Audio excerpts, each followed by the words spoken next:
Boat 628? Part 2 of 2. Turns out I'd not only met both Kyle CS and Kyle FM back in 2021, but that I'd met CS before I met FM. In June of 2021, I had performed a Tolkien-esque task when Durga and I returned to the land of Mordor, or Florida, a trek at least as worthy of praise-filled immortalization as any epic hobbit tale involving any ring ever written. Though I'd been excited to move to Florida, I'd existed there. We can't really call it living. Perhaps a fortnight before I began iterating, then reiterating my contempt for all things Florida in both verse and prose. Soon after moving to Tampa in 2015, FLA became my 50th favored U.S. state of the 10 in which I have lived, plus the additional 35 I visited. Still can't put a tick mark next to Washington as a state I've experienced because I never left the airport, and airports don't count as visits. The only force powerful enough to temporarily protect my psyche from the dreadful sludge that is Florida polluting my very soul is love. And since 2017, love has driven me back to the gates of hell for multiple visits to see Sean and Lauren, Durga's sister in Ormond Beach, as well as Orlando for my niece's 2022 wedding. Art Garfunkel sang of open cars and clear stars, that's what I've lacked.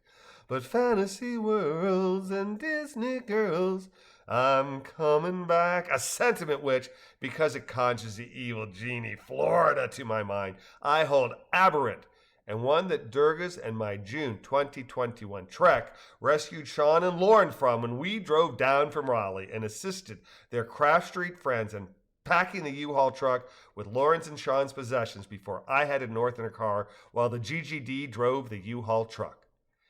Being old, Durga and I decided that after exerting ourselves with packing the U-Haul, it would be wise to split the drive to Asheville, NC into 2 separate days of driving. Thus, an overnight rest stop in Jacksonville FL Hotel, a trip we made in 2 separate vehicles, me driving a car and Durga the truck.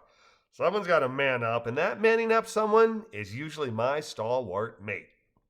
The CS following Kyle and Krajewski's name stands for Craft Street, while the FM following Kyle and Fox's name is for Fireman.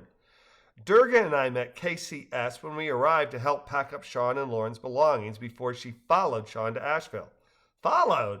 Sean, having preceded Lauren's departure, missed the fun of packing as he'd already headed to the NOC Chautauqua River for training.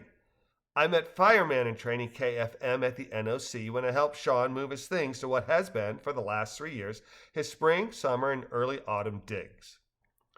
As I approached Sean's porch, both Kyle, sitting on the van bench, repurposed his couch, came into view, and we chatted a bit while waiting for Sean. In the 3 years since I've known KFM, he's gone from fireman in training to full-fledged fireman, and, seeing him, I thought of Ray Bradbury's description of fireman in Fahrenheit 451 and commented that his mustache and haircut were classic fireman equipment, a statement he acknowledged with sagacious nods of his head. Sean soon appeared, and we headed up to the NOC office where Isabel Blue, a.k.a. Belly, had me fill out my whitewater waiver as Durga had, the one where I assume all responsibility for any loss of life, limb, or property prior to selecting our safety equipment, listening to Belly's safety spiel, watching the NOC safety video, then entering the converted school bus in which we 40-odd souls made our way to the river. Sean sat in the back of the bus with the other NOC guides, while Durga and I sat side by side near the front. Once at the river, everyone exited the bus, helped tote rafts, equipment, and lunch to the waiting inflatables, and we were soon underway. Every other raft held at least 4 guests, or Reggies, as the NOC folk call us, plus a guide, while only Durga and I shared the raft Sean captained. And we were soon meandering down the calm section of river at the put-in as we headed towards the whooshing whitewater sections of rapids, whitewater sections that would soon spell trouble for we 3 who shared a raft. The trouble was me, or perhaps me plus Sean's expectations of me. I was far younger than my 30-year-old son when I realized how imprinted in our psyches the strength of the father must seem to his offspring, the imprint of father as a mythically strong being begins before language develops, before we even know what we are. Our fathers can and do lift us in the air. A bit later, fathers throw us skyward and catch us repeatedly. Fathers effortlessly lift us to their shoulders and carry us when we're weary. This pre-thought, pre-logic, primordial imprinting of father is seared into us and remains even as our fathers weaken with age while growth makes us stronger. Intellectually, most of us realize that at some point our strength exceeds our fathers, but subconsciously, deep down where all true beliefs live, most of us require a seminal event to realize that we, the child, are now stronger than him, the father. Our 2022 Labor Day raft trip had been so epic that I immortalized it in my 42-part novella, Boat 628, A Tony Neal Tale. Though the story is fiction, the river sections are representative of what happened to Durga, Greg, Tierney, Justin, Katie, and me, and it left scars.